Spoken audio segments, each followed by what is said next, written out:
Сәлем баршаларыңызға, бүгін сіздермен өте дәмді шығыс тәттісін дайын етін боламыз. Алдымен менің каналыма тіркеліп алыңыздар. Видеода көрсетілгендей үккіштен сары майымызды өткізіп, ұнымызбен жақсылап араластырып аламыз. Үстінен 2 жұмыртқамызды, қаймағымызды саламыз және 1 шай қасық ас содасын лимон согына араластырып көпіртеміз. Шым-шым тұз қосып, қамырымызды илейтін боламыз.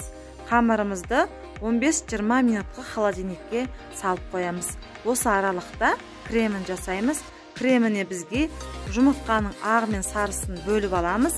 Қантты бірден бірақ салмаймыз. 2 немесе 3 бөлікке бөліп салып араластыратын боламыз. Дәл осындай масса болғанға дейін араластырамыз. Өзіңіздің қалауыңыз бойынша кез келген дәндерді алып, сақтап турап аламыз.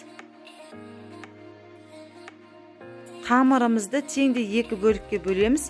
Екінші бөлігін қоямызда, бірінші бөлікті 3-4 бөлікке бөлеміз. 4 бөліктің барлығын жұқа етіп жаямыз.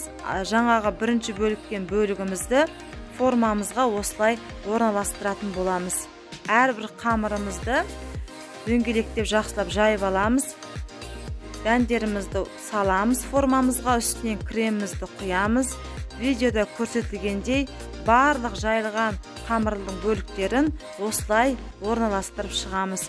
Үстінен жұмыртқаның сарысын өз қалауыңыз бойынша кунжут немесе мак үстінен сепсеңіздер болады. 180 градуста 45 минут пісіреміз. Ас болсын, міндетті түрде жасап көріңіздер.